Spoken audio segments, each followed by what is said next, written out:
Mas Kohar, ini kan sebenarnya kalau lihat gambaran besarnya, bagaimana peran swasta akhirnya jadi seperti lebih dominan karena memang keterbatasan kemampuan dari negara atau pemerintah. Ya, dari PBSI tentu saja. Nah, dari PBSI. Nah, kemudian ketika peran yang besar ini digugat karena katanya mengeksploitasi anak, sebetulnya sikap kita seperti apa? Begini, paling tidak harus dua pihak harus duduk bersama. Dialog, musyawarah untuk mencari jalan yang terbaik. Karena apa yang dilakukan oleh PB Jarum ini bukan sesuatu yang tiba-tiba, bukan sesuatu yang baru saja. PB Jarum sebagai klub bulu tangkis, dia sudah menghasilkan banyak orang. Lim Swee King yang dulu sangat terkenal dari klub PB Jarum. Alan Budi Kusuma yang juga sudah mengantongi Olimpiade juga dari sana. Haryanto Arbi katanya juga dari sana. Lalu kalau yang akhir-akhir ini setelah 2006 itu kan misalnya ada Muhammad Aksan, ada Kevin, lalu ada juga Tantowi Ahmad. Nama-nama besar dengan jaminan misalnya Olimpiade dan juara dunia, prestasi lah pokoknya. Itu tentu bukan hasil dari kerja semalam. Dia adalah kerja proses yang terus-menerus dan sistemik. Nah, ini yang dimiliki oleh beberapa klub-klub. Nah, kebetulan Jarum ini punya keseriusan, punya fokus di situ dalam rentang waktu yang relatif lama. Nah, hanya saja kemudian persoalan menjadi muncul ketika dia dianggap melakukan itu menjadi bagian dari promosi brand.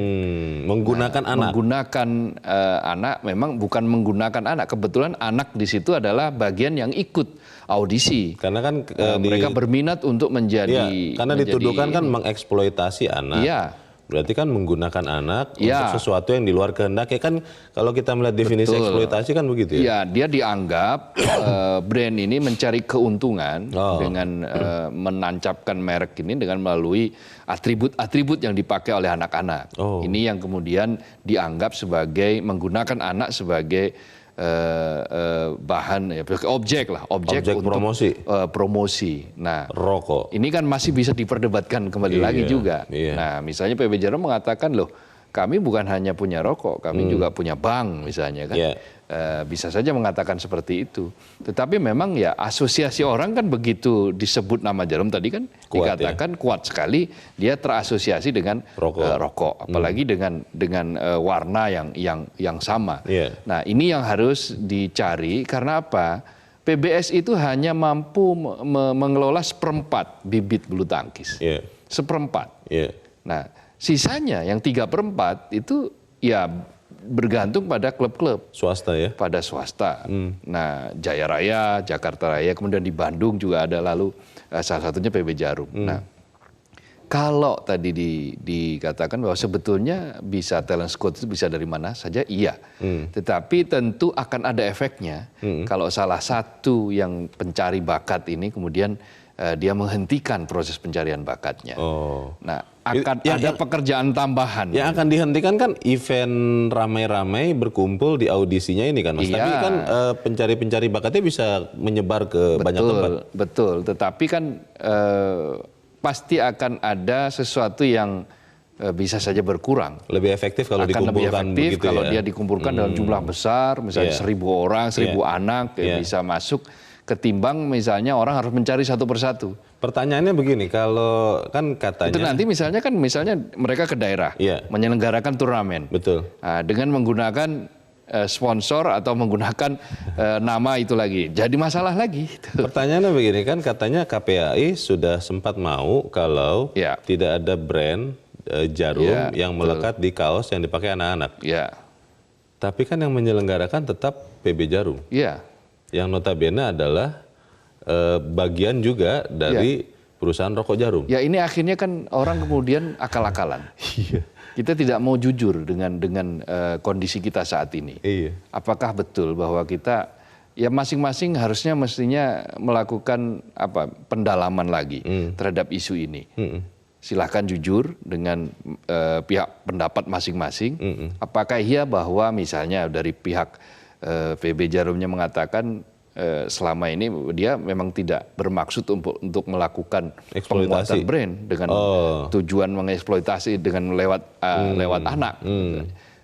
Meyakinkan itu dengan indikator-indikator yang mungkin lebih jelas. Lalu bagi KPAI juga jelas. Jadi jangan hanya main akal-akalan saja. Hanya main teks mati kacamata kuda, tetapi sementara faktanya kita akan kesulitan. Kita akan mendengarkan pendapat masyarakat, tapi kita harus jeda dahulu, Mas Kohar dan pemirsa tetap bersama kami. Editorial Media Indonesia segera kembali. Terima kasih pemirsa, Anda masih bersama kami. Kita akan mendengarkan pendapat pemirsa Metro TV ya, Mas Kohar. Kita sudah terhubung dengan Pak Poli di Ambon, Maluku. Pak Poli, selamat pagi. Selamat pagi, Bang Leo. Selamat pagi, Pak Poli. Bagaimana Pak pendapat Anda, Pak? Pagi, Bang Kohar. Pagi, Pak Poli. Saya silakan, Pak. PT Jarum ini punya akses kan sudah cukup lama, Pak. Jadi kalau memang KPI menjadi persoalan dengan anak-anak, perusahaan korporasi mana lagi yang menyelenggarakan ini untuk membina bibit-bibit baru dari bawah? Saya kira secara olahraga Indonesia, bulu tangkis ini mengangkat Indonesia, Bang Kohar. Dari dulu, Pak.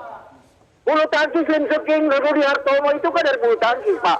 Saya tidak tahu didikan mereka dari PT Jarum. Tetapi saya mau mengatakan, yang mengangkat Indonesia ini kan bulu tangkis, Bang Leo. Jadi kalau KPI mempersoalkan ini dengan undang-undang, saya kira ini regulasi kan baru nih, Pak. Oleh katanya kan begini, Pak Poli. Pak Poli, karena halo Pak Poli, ya ini karena yang menggunakan tulisan Jarum di bajunya itu adalah anak-anak, begitu loh Pak Poli. Bagaimana menurut Anda, Pak? Persoalan yang ke dalam, Pak. Artinya itu kan lambang dari korporat perusahaan itu, Bang Leo, yayasannya itu. Tetapi anak-anak kan tidak dilibatkan untuk dididik, lalu kepentingan berprestasi, lalu mereka merokok, kan tidak, Bang. Tidak seleksi saja bagaimana. Kami tidak, itu kan korporasi juga. Kalau kita mengarahkan APBD, APBN, itu cukup besar, Bang Leo, Bang Kohar. Fakta sekarang ya, masih belum cukup ya. Baik. Itu, Bang Leo. Jadi saya mau sarankan harus duduk bersama, Bang, menyelesaikan ini. Jadi duduk bersama. Saya dari Ambon, Maluku. Baik. Terima kasih Pak Poli di Ambon. Selamat pagi Pak. Di belakang Pak Poli ada Pak Edward di Bengkulu. Pak Edward, selamat pagi Pak. Selamat pagi Bung Kohar, selamat pagi Bung Leonard. Selamat pagi Pak Edward. Silakan Pak. Kita prihatin dengan kondisi yang begini ya. Di mana kalau kita lihat sejarah Indonesia, salah satu olahraga yang mulai tahun 1958 ya, yang mengangkat nama Indonesia itu bulu tangkis. Eranya Tani Huk dan Ferguson Neville. Nah sekarang kita sedih, kenapa masalah yang begini aja diantara kita tidak bisa menyelesaikan, sehingga ada yang ngambek tidak mau mengadakan audisi. Itu yang pertama. Yang kedua yang ingin saya sampaikan, bahwa hendaknya suatu keputusan itu mempertimbangkan azas mudarat dan manfaat. Lah kalau manfaatnya lebih besar, kenapa sih? Oh soal logo Jarum, walaupun tidak dipakaikan Jarum, orang pasti tahu bahwa itu sponsornya rokok Jarum. Lah ya biarkan aja. Apakah pengaruh itu akan membuat orang lain merokok? Tidak. Nah yang kita sesalkan, KPAI ini zero toleran. Tidak ada kata kebijaksanaan pemerintah. Yang namanya bijaksana itu pasti win-win solution. Carilah jalan terbaik. Masa kita korbankan kepentingan bangsa cuma untuk kepentingan apa ya, memati undang-undang itu cuma kitab suci yang nggak boleh dirubah. Kalau undang-undangnya penafsirannya kan masing-masing orang punya penafsiran. Baru menafsirkannya beda. Kalau kondisinya sudah seperti sekarang bagaimana nih Pak Edward?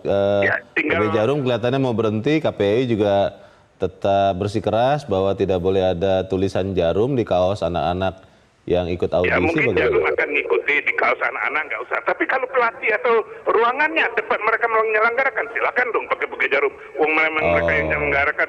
Kalau nggak suruh KPI yang menyelenggarakan. Saya berpikir satu, salahnya Jarum satu, dana CSR itu terlalu besar untuk olahraga bulu tangkis ini disumbangkan. Itu tidak merci ke KPAI, itu aja salahnya. Jangan begitu Pak, jangan begitu. Baik. Saya pikir begini Bung Leonard. KPI itu hendaknya berpikir demi kepentingan bangsa lah. Baik. Ya, harusnya kita cari win-win solution, jangan zero toleran. Terima kasih Pak Edward di Bengkulu. Selamat pagi Pak. Masa iya begitu Mas? Kita akan mendengarkan Pak Anton dari Maumere, Nusa Tenggara Timur. Pak Anton, selamat pagi.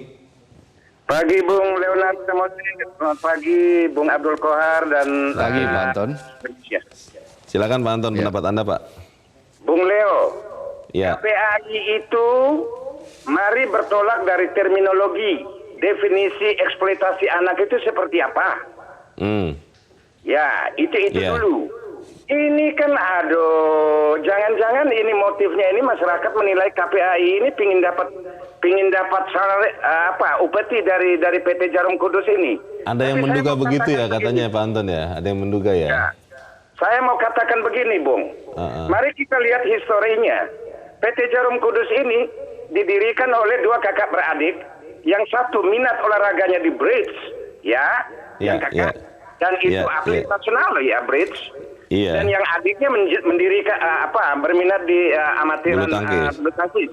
Nah, dari dasar ini kita harus mendukung, dan KPAI jangan main cut-cut aja begitu karena kuasanya. Ini arogansi ini. Nah, ini kan Menpora juga punya mission yang penting adalah bagaimana mengembangkan anak-anak muda untuk berprestasi demi untuk bangsa dan negara dan kemaslahatan mereka. Kenapa ini harus di-cut ya? Kalau demikian, KPAI itu harus berjuang. Negara aja mengizinkan ini rokok ini boleh diperdagangkan kok. Oke. Jadi ini sesuatu yang aneh ini KPAI ini. Solusinya menurut Anda apa Pak Anton? Solusi Pak? Ya. Bagaimana? Solusinya apa menurut Anda Pak? Solusinya KPAI itu merubah cara kerja mereka. Pertama, mereka berkewajiban mengkomunikasikan membawa diri mereka di dalam setiap kegiatan anak-anak muda untuk ini loh swasta kamu boleh melakukan seperti ini, misalnya bagus tapi kamu harus perhatikan ini, tapi nggak bisa main komunikasi aja begitu. Baik, terima kasih Pak Anton di Maumere, Nusa Tenggara Timur. Selamat pagi. Di belakang Pak Anton ada Pak Nugroho di Jakarta. Pak Nugroho, selamat pagi Pak. Selamat pagi Bung Kuat, selamat pagi Bung Leonard. Selamat pagi Pak Nugroho, silakan Pak. Olahraga ini martabat bangsa Pak. Di kalangan internasional, prestasi olahragawan itu mengangkat derajat bangsa itu. Tetapi olahraga ini harus dibina dari kecil Pak. Bukan mendadak jadi prestasi. Nah, disinilah kelebihan Jarum Pak. Pinter dia. Karena dia melakukan pembinaan olahraga itu sejak lama Pak, dan berprestasi. Nah, di sisi lain KPAI juga ada benernya Pak, karena dia melindungi berdasar undang-undang. Jadi anak-anak tidak boleh dieksploitasi. Tetapi sebenarnya dalam hal Jarum harus ada kebijaksanaan Pak. Karena apa? Anak-anak dieksploitasi ini bukan cuma pakai kaos Jarum. Jarum bisa bikin kaos di luar harganya Rp1.000, kalau kualitasnya bagus, semua pakai Jarum itu Pak. Tetapi banyak perlindungan anak yang dipakai di jalan-jalan itu dibiarkan. Anak dipakai mengemis. Ada skala prioritas begitu maksud Bapak harusnya. Jadi dalam hal ini bijaksanalah. Jadi dalam solusinya adalah mari kita utamakan kepentingan bangsa. Itu yang terima kasih. Baik, terima kasih Pak Nugroho di Jakarta. Selamat pagi Pak.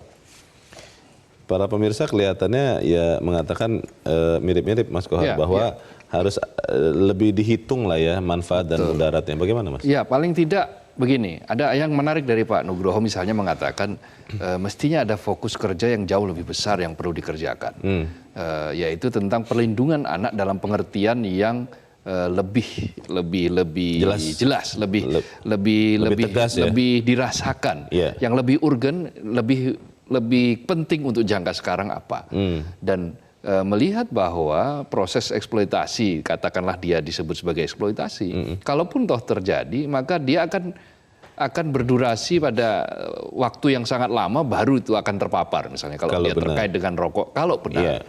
Jadi ada proses-proses yang mestinya bisa dilakukan negosiasi, bisa dilakukan musyawarah, duduk bersama untuk mencapai kata sepakat.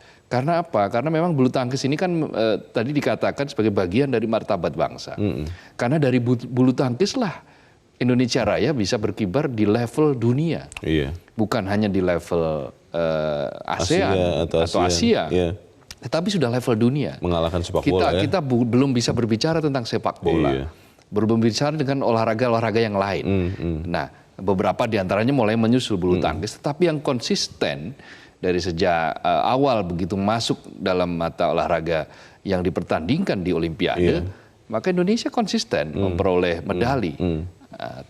Terutama emas, meskipun beberapa kali mungkin perak tidak sempat itu. Artinya bahwa proses pembibitan olahraga di bulu tangkis ini berlangsung secara berkelanjutan. Nah, kunci dari berlangsung keberlanjutan ini adalah apa? Pelibatan berbagai pihak.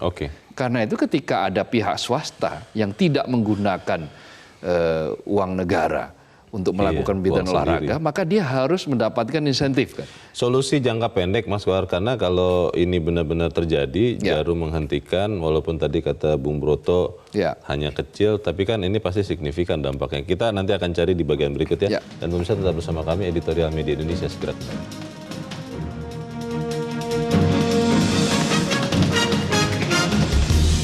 Anda masih bersama kami, kita di bagian akhir dari diskusi kita pagi ini. Mas Kohar, jangka pendek, kalau kita ingin supaya anak-anak dan bulu tangkis kita tidak terkorbankan, karena memang ini penting sekali. Nah, apa yang bisa dilakukan dalam jangka pendek? Ya, tentu saja tadi yang musyawarah tadi itu. Duduk bersama lagi. Bertemu antara KPAI dengan PB Jarum. Tapi dua-duanya berkeras. Bagaimana mungkin misalnya ketika audisinya itu pada level anak-anak yang belum diperbolehkan di situ menggunakan brand misalnya. Pakai kaos polos begitu? Pakai kaos polos misalnya. Atau warna apapun tapi tanpa tulisan Jarum misalnya. Bisa saja. Hanya dengan warna tertentu yang mungkin warna asosiasinya juga. Tapi apa Jarumnya sama, mau? Gitu kan. Apa Jarumnya mau? Nah, pihak Jarum juga harus mulai berhitung bahwa di dalam situasi yang serba sulit ketika kampanye rokok sudah semakin kesulitan, tentu ya kalau memang tujuan dia adalah CSR untuk memang serius bagi bulu tangkis, tentu saja harus total. Ini menjadi bagian dari proses yang harus dia tuntaskan untuk mengabdi kepada bangsa ini. Berkorban sedikit lah. Berkorban atas apa yang mungkin sebagian orang menyatakan, sebagian orang juga berkorban. Menjadi korban karena rokok misalnya. Meskipun belum sampai saat ini belum banyak dihitung berapa korban. Antara manfaat dan korban ini kan harus dihitung juga. Toh memang kan bagaimanapun sampai saat ini pabrik rokok masih faktanya di beberapa tempat dia masih menyerap ribuan tenaga kerja, masih menyerap hasil-hasil dari petani tembakau, dan itu menyangkut situasi sosial yang kompleks, yang tidak bisa disederhanakan hanya dengan langkah-langkah yang kacamata kuda, langkah-langkah yang zero tolerance kata-kata. Tapi yang dilakukan KPAI ini benar atau salah? Kalau di dalam konteks dia menegakkan undang-undang, ya ini adalah langkah yang bisa dimaklumi benar.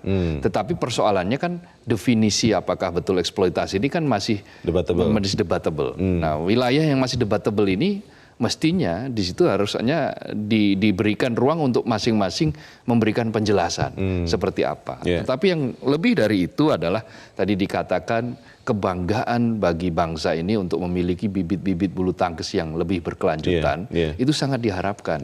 Tahun depan misalnya kita akan menghadapi Olimpiade di Jepang 2020, di mana bulu tangkis itu akan mendapatkan target minimal 1 emas dari bulu tangkis.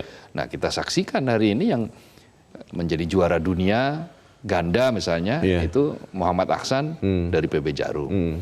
Kevin yang nomor 1 dunia sekarang juga dari sana, Jarum. Jadi potensi-potensi itu jangan kemudian dimatikan hanya gara-gara misalnya aturan yang sebetulnya masih debatable tadi itu. Karena itu carilah carilah titik temu. Dengan mencari titik temu, maka semuanya akan bisa jalan. Yang bisa menjadi penengah siapa di sini? Pemerintah, PBSI, Kemenpora atau siapa? PBSI dan Kemenpora tentu harus ikut di dalam itu, karena dialah yang memang otoritas yang paling berwenang, stakeholdersnya yang paling berwenang. Tetapi juga jangan lupa masyarakat olahraga juga dicarikan dimintai pendapatnya untuk menentukan apakah ini betul atau tidak. Karena memang sejauh ini proses pembibitan, proses pembinaan yang relatif beres memang di bulu tangkis. Dan itu terjadi karena apa? Karena ada peran swasta. Peran swasta dari mana? Ya dari klub-klub ini, dari PB ini, ada PB Jarum, ada Jaya Raya, gitu kan. Dan peran-peran swasta ini mengambil porsi sampai 75%. Bukan lagi 25%. Nah, semakin banyak partisipasi dari publik, partisipasi dari swasta untuk mengembangkan ini, maka akan semakin maju. Memang perlu juga kebijaksanaan ya, jangan kemudian kita hanya saklek begitu kalau bahasa Belanda, dan hanya kacamata kuda seperti yang kata Mas Kohar tadi. Semoga para pihak bisa menemukan jalan keluarnya. Mas Abdul Kohar, terima kasih sudah hadir di sini. Selamat pagi, Mas. Selamat pagi, Leo. Pemirsa, bagaimanapun pembinaan atlet harus dimulai sejak dini, sehingga tidak mungkin tidak melibatkan anak-anak. Dengan waktu pembinaan yang panjang, pendanaan yang kuat sangat diperlukan. Faktanya adalah selama ini perusahaan produk tembakau yang banyak bersedia menyokong. Kita berharap ada lebih banyak lagi perusahaan di bidang industri yang lain yang turut berkiprah dalam pembinaan atlet secara intens. Semoga kita bisa membicarakan masalah ini, karena sekali lagi yang bisa berbicara adalah manusia yang beradab. Saya Donald Samosir, terima kasih Anda sudah menyaksikan. Selamat pagi.